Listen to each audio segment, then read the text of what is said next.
A very good evening to you from wherever you're watching us from. Today being the 8th of February 2023. My name is Magani Gichura and this is The Exposit. The Exposit is a program that talks about matters that affect students. And today is no exception because I have Miss Belinda with me. We'll be talking about the journalism and media industry at large. So Miss Belinda, karibu sana to The Exposit. I briefly introduce yourself to our viewers. Hello guys, my name is Belinda, as you've heard, and I'm a lecturer at the Kenya Institute of Software Engineering and Professional Studies. I'm also a media practitioner and I'm happy to be here. So Ms. Belinda, why journalism? Why not? Journalism is, in Kiswahili you say kioo cha jamii, a mirror to the society. So with journalism, you're capable of doing so much than you think. Just by writing, by just observing, and it's something that can never grow, and it can never grow to dates. Yeah. So for me, I love journalism. I love journalism so much with passion. Yeah, so since you love journalism so much, what are the opportunities in journalism? There's so many. You can be a PRO, then a public relations officer. You can be a marketer, either digitally or just The traditional way. You can be a social media Manager? manager. You can be a news writer. You can be a feature writer. Anything that you can be a videographer. You can be a photojournalist, Communication officer. yes. Yeah. You can even decide to do once you've done journalism, you can become a corporate communications officer. Yeah, there's a lot. There's a lot in journalism. Yeah, there's a lot in journalism. I wanted to say there's a lot of fish in journalism. Then remember I used that line too many times. Anyway, now since we've talked about opportunities in journalism, what are some of the challenges that a journalism student faces in Kenya today? The first one has to be financial constraints. Because I mean that is the thing that faces most students in Kenya, not even in journalism again. So I think financial constraints and deprive a lot of students from achieving their goal of becoming journalists. Because maybe you will find they have the passion but they don't have the money to go and facilitate the education. So you will find others, they're just learning from what they're seeing from other people. So the other thing is you might find the institutions they're in does not offer enough practical tools for them to be able to know how, like for example, how to use a camera. Maybe to cut you short, how is the situation when it comes to practicals at Kisii College? The situation is good, well handled. So if you want to come to Kisii, be assured that you're going to do the best. Maybe Mr. Director, we have some students moving, so that is why you're hearing the noise. They're coming from class, so they're coming from class. So our director is handling that situation so that he can, get us clearly. Yeah, I know he's going to do a great job. And he's also a student. Yeah, he's a student. All the things they're doing here, you see on your screen, this is a work of our student.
So apart from financial constraints and finding that our school is not well equipped, Yeah.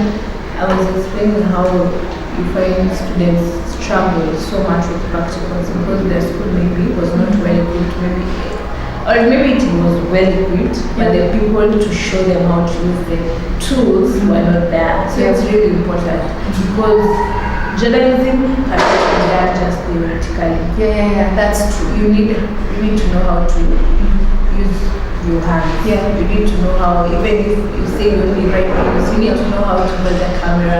You need to know how to set a lighting studio. Yeah. And you need to know a lot of things for you to say you're a journalist because you might find yourself, maybe, for example, you want to become a news journalist. You go to the field, but maybe something happens and your camera person is not there. And your boss needs the news. So you have to set your camera and start shooting. Regardless whether the camera person is going to make it or not. So apart from that, I feel journalism students are lied to that journalism is not a good field. But on the same note, there's a student pursuing journalism in our school, at our school. She told me that her high school teacher told them not to pursue journalism. And then I was like, teachers are also playing a part in you like saying no, it's just being told don't do teaching. So it's not exactly, it's not a nice thing. You never know that person might be the one coming to show us new methods of how to become a good journalist, but you're telling them not to do journalism. And journalism is how you as a person decide to pursue it. If you decide to stay at home, that's why you feel like journalism will not help you. But if you go out there, there's so much things to do in journalism. Talking about journalism, now what is the state of journalism education in the country right now? From where I stand, I feel like in this country, in Kenya, has well-equipped institutions and universities that offer quality journalism education. Even if it's a short course, I don't think there's anywhere in Kenya you go and you find enough teaching good journalism. So, like at KISE, we offer the best. Once again, apply to those courses. You're welcome. We'll give you what you need. And we don't only offer journalism, we offer a lot. We offer software engineering, we offer ICT, hospitality, so cosmetology. There's a lot. A whole package. Whole package. So have you told them about the short courses? We told them. During this So we have advertising, short courses. If you're interested in applying for a short course, you don't have to go through 1 year or 3 years course or 2 years. So we have advertising, we have content creation, we have PR, public relations, we have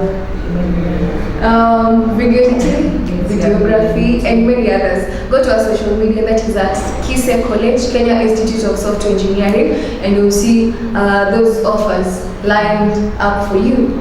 Now, how do internships, attachments, and practical studies help journalism students?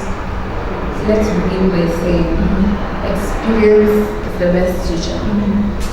So unless you go for an internship or an attachment, you can't actually know how things work in the real world. Because in school you're like in 4 walls. So you don't get the full action. But when you go for internships or attachments, you find that you go to the field, you know if as a journalist I come across such a matter, I'm supposed to handle it either this way or that way. Also, when you go for internships and attachments, you get to network.